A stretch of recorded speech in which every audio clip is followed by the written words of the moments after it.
Hey, what's going on, everyone? This is Mike Kollin at MikeKollin.com. Okay, so this video is going to be about the avoidant attachment style versus a narcissist who uses the avoidant attachment style to hurt people, control people, manipulate. So there is a huge difference. So the reason why I'm making this video is because people who are just avoidants, they're not trying to hurt anyone. They're not using it as a technique. They're doing it because they're afraid of getting hurt, because they've gotten hurt really bad in the past emotionally. So what happens is, it's like in NLP we call it an anchor. So they attach punishment, pain, getting hurt deeply on an emotional level to intimacy, to being loved. Okay, so I'm going to turn the volume down a little bit here. So one of the reasons why I'm making this video is a lot of you on this channel had narcissist abuse in your life, probably on a pretty severe level and for a very long time. And so we hear about these things called red flags, and that's a good thing, especially when you are in that lost, confused, you don't know who's good, who's bad. You know, it's like you're just completely at a space where you don't know what to do or who to talk to. And a lot of you will actually become avoidants. In fact, that can be a fairly empathic thing to do when you get hurt really bad, to where you isolate yourself. And we all heard about isolation, what I call the Great Wall of China, where you just like block out emotions, you block out people, you're not going to interact, you're going to go to work, you're going to go home, you're going to go to the grocery store, and essentially that's your interaction with society. For probably about 3 or 4, maybe 5 years. But then what happens is you gain something called discernment.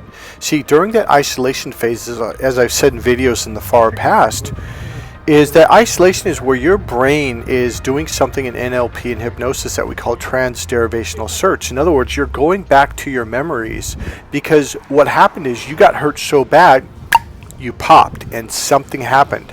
And what that is you stopped looking at everyone thinking, oh, everyone's nice and everyone's kind, I've always got to look for the good in people. And you just started realizing, wait a minute, there's a lot of bad people out there. There's people that will hurt you for no reason, just because they're hurt.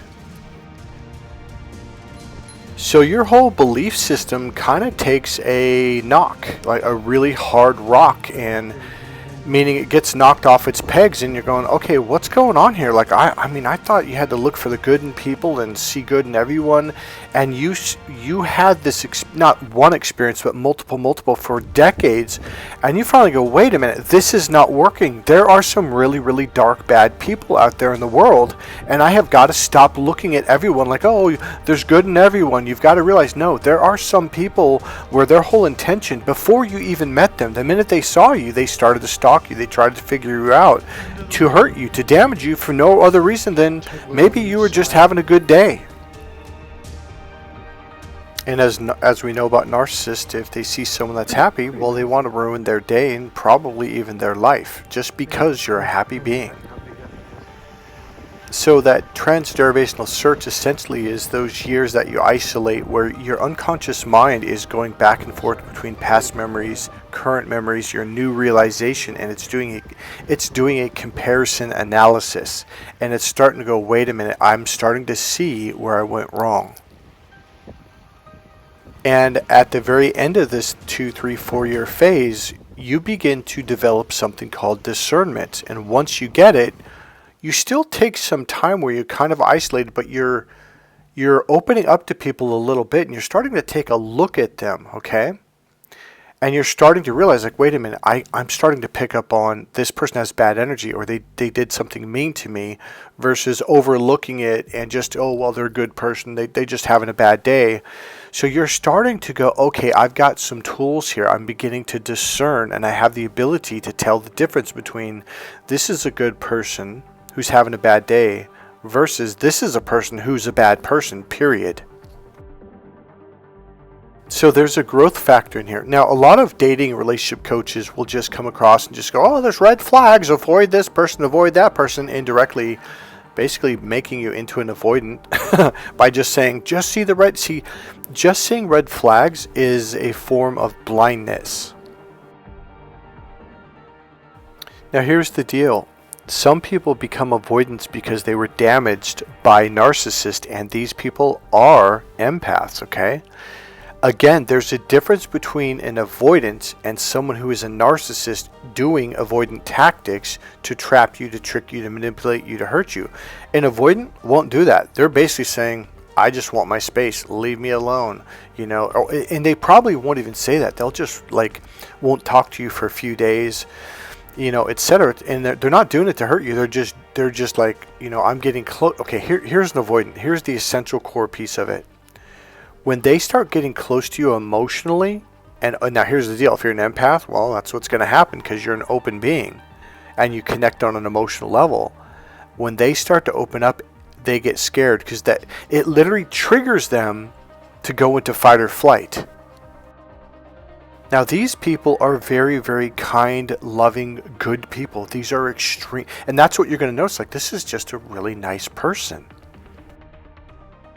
These people will be very bouncy and joyful and happy, and they like that surface level connection, but once it goes deeper, they pull away. Because in the past, they were hurt by someone who tricked them into opening up emotionally, which is a tactic. It's like the number one tactic and or goal of a narcissist is to get you to open up emotionally and then to stab you and hurt you really, really extremely bad, because their goal is to get you to close up for the rest of your life. And they will continue to do that. That's what the hoovering thing is. They come back around when you start to go, oh, well, they're not that bad of a person. They didn't mean it. And then they love bomb you again. They do little love bombing tactics. It's a little bit shorter time frame, though. They just get you to open up again. Then boom, they stab you. Now, this is what has happened to avoidance.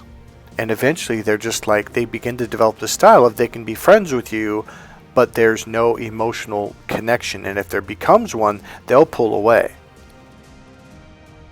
So the thing is, you may see these people they're wow, what a very happy person. Everyone seems to like them and blah, blah, blah, blah, blah, blah. But these are all kind of a short temporary thing. In fact, avoidants will spend a lot of time alone. They'll walk alone. They'll be alone. They'll go to work and go home alone. And there's just this sense of there's no real deep connection with anyone. The majority of homeless people are empaths that became avoidants or use the avoidant technique. I don't know if I should call it that, but they avoid people because they're afraid of getting close to anyone. They don't want to get hurt. So my point is, if you're noticing someone who's a super kind, sweet person, but they just kind of fade away without hurting you, see, a narcissist doesn't do that. They'll suck you in. There's a complete difference. And a narcissist will confuse you, they'll bamboozle you, they'll trick you, they'll manipulate you. It is a whirlwind of spinning and confusion and doubt. You don't get that from an avoidant. You might get some doubt, well, I don't understand. Why didn't they call me back? Why didn't they text me? I texted them yesterday, so I haven't got a text. It's not because they're trying to hurt you. It's because they're getting too close. They're afraid to open up emotionally.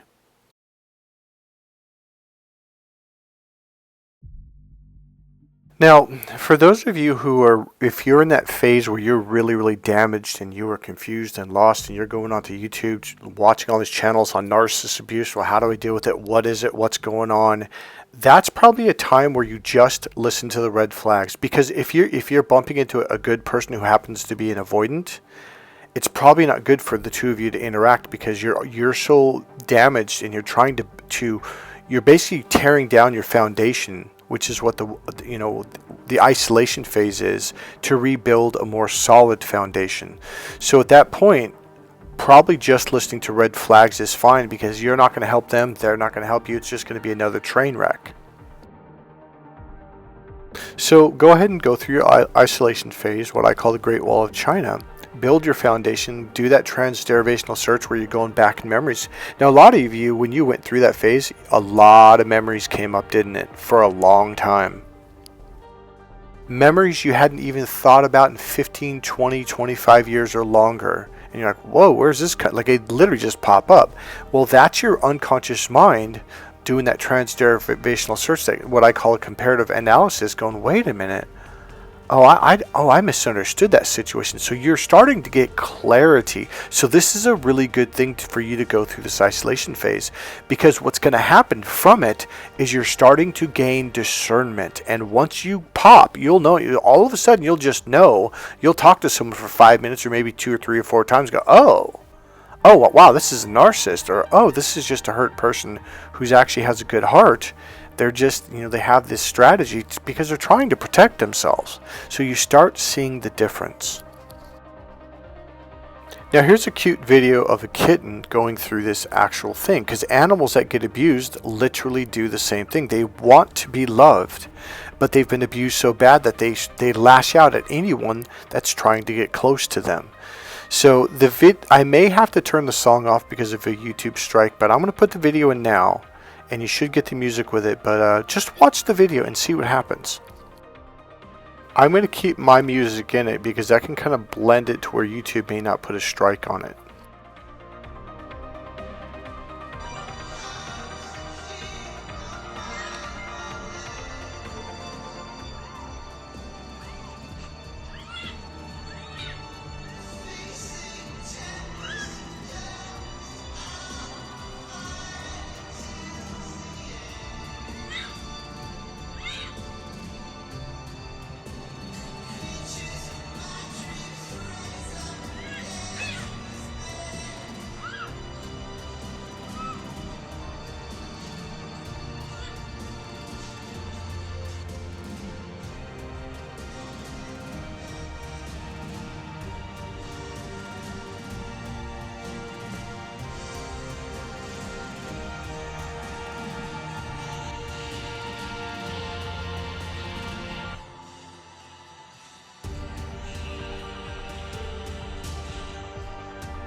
So essentially, if you have the ability that you're a really, really, really grounded person energetically and emotionally, this is how, if you want to help an avoidant to heal, this is what you do. They're going to lash out, they're going to strike, they're going to pull away. It's going to hurt, but they're not doing it to hurt you. They're doing it to protect themselves while you're trying to heal them. One of the things you need to understand is if you are not grounded, this is not a job for you. Give them space. They're essentially going through their own isolation phase, and with therapy they do say within 3 to 4 years they can be healed. And essentially that's about the timeline that we get healed when we go into isolation in the Great Wall of China. So I would say one of the best things you could do is just be open. Let them call you when they want to. Go out with them when they want to. Don't try to get close. Don't push yourself on them. They will pull away. And I would not get involved in their issues. Be supportive. Say, I'm really sorry to hear you're going through that. And just be there. If they want to call, let them call. You can text them once a week or something and say, hey, would you like to hang out or something like that. But don't push it. And don't try to push emotional affection or physical hugs on them, because they literally physically will pull away. They may hug you because it's, they know that socially they're supposed to. But they might actually lean away while hugging you. And that might hurt your feelings, because if you're a hugger and that's how you connect with someone, you're like, well, why are you leaning away? This is weird. And you're like, oh, they don't care. No, here's the thing. They probably do care, and they probably want to feel those emotions, but not only are they afraid to open up emotionally, what happens is it literally neurologically triggers them back into being abused. It hurts them, like literally. So this is why that little kitty cat was lashing out, because anyone getting close to it makes it feel this fear, makes it feel this pain. Now, here's the difference between a narcissist. Instead of that little kitty cat lashing out, trying to get you to get away and striking out and yelling at you or whatever they do, the empathic avoidant. A narcissist will do the opposite. They're going to try to suck you into their little cat cave and say, sure, come on in with love. I'm a nice person. Come on in. Right? So they're going to use these tactics to pull you in, to trick you. Whereas this kitty cat was completely trying to avoid. A narcissist with avoidant attachment style or techniques, or however you want to say it, they'll actually use this to punish you, to hurt you, to make you feel like you're the wrong one, you're bad. Whereas someone who just has an avoidant attachment style, they don't do that. They don't play this guilt trip on you. They don't punish you. Now, they may get mad and say, whoa, dude, you're getting too close. Or like, I just need my space. Like they'll say, and they may put up a boundary. Because that's kind of what it is. Like they're in the Great Wall of China saying, no, I don't want this. But they do. See, it's kind of they do want to be loved, but to them, when they open up, they feel this sting inside, which if you've had narcissist abuse, you've felt it. So just have compassion for them and allow them to have their own space and be there for them when they need help, when they just need someone to talk to, or etc. But don't push yourself onto them. Give them their space, even physically if you're with them. Just kind of pull away an extra foot or two. Just give them their space. Do not stare at them. Watch the cat in this video, how the cat literally wouldn't look at the kitty cat until the very, very end. It would kind of glance at it and then look away. Do not stare at them, because that's pushing yourself onto them. Now, another thing about, call it the hero types, which I definitely am, or savior types. I definitely want to, save people, and I can't help it. It's just in me. But it's something that I have to pull back on. So what you can do is literally just be there for them and give them space. And when they have their problems, just literally say, I'm really sorry you're going through that, because it's something that they have to learn to deal with. It's something that they have to take care of. If you're constantly feeding this like almost victim mentality, they're never going to come out of it. Versus when you're just grounded and you're saying, yeah, I'm really sorry to hear you going through this. It kind of puts it back on them, and they eventually they realize, like, I have to deal with this. I have to figure out how to get out of the situation or whatever. It doesn't mean that you can't help them at all. It just kind of means that you can't feed the victim energy, because otherwise it'll grow instead of receding and having them finally realize, like, hey, I have to do this. And that's something that I personally have had to learn for a long time. I found this really great therapist who had really strong boundaries. Said, no, Michael, like, this is you. Like this, I'm sorry to hear you going through this, but this is something you're going to have to figure out. Like this thing I posted in this video a while back, walk away from bad and walk towards good. We all have to learn that. We all have to be like, well, this is, someone's treating me bad. Just walk away. It's instead of arguing, fighting, and trying to get them to change. God, that is a battle that is not worth fighting. It's exhausting. It's like, oh, this is bad. I'm going to walk away. Oh, there's some nice people. It really starts becoming simple. So this is the same thing for them. You have to allow them to learn what they have to learn. You can kind of throw some thoughts out there, but don't try to be Mr. Advice King of the world. Just kind of throw some thoughts out there, like, hey, maybe you should walk away from this person because there's better people out there, and then just kind of leave it at that. And I know it's hard to do being an empath, because a lot of you guys have this savior complex, and it's funny because I have that, and I've been working on it for a long time, and honestly, it's the whole reason why I'm in the business that I do. I do believe that some of us were meant for this kind of work. But you have to have boundaries with it. Another thing that I want to emphasize, the more I got into energy and being aware of energy, I mean, especially empaths, you guys really feel people's emotions. Well, what is that? That's energy. So this is a process that we're all going through. We're healing on an energetic level. So there's patterns that we have, unconscious, energetic, crystallized patterns, like literally the energy crystallized. And we have to learn how to let them go and help them to melt and dissolve so we can live more whole and complete lives. And part of this is a learning process that takes time.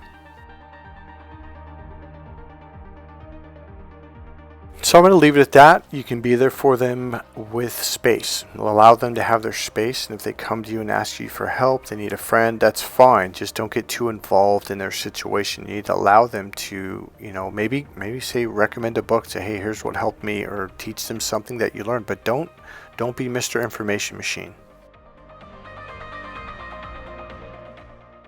Okay, I'm going to leave this video here. I am going to have a part 2 to this because I realize the next part is going to just make this video way too long, and it's going to be more tips in how to see the difference between an avoidant and a narcissist. I think the purpose and the reason why I'm doing this is because I think it's important to realize just because someone has an avoidant attachment style, it does not mean that they're narcissists, and being mean to those people and treating them like narcissists, it's just going to damage them more. Really what these people need is understanding. Now, if you're dealing with someone who's just abusive and mean, that's probably not someone who just has an attachment style. It's probably a narcissist. Okay, that's it for this video. God bless you guys. I hope you enjoyed this video. Hope you learned something from it. And I think that's it. Just remember to be kind to yourself. That's a very important thing, okay? That's it. If you like this video, please leave a comment. Please click subscribe, click the like button, and go ahead and make a donation if you feel so. There's a PayPal link right there in the description box. Alright guys, I'll see you in the next video. Bye.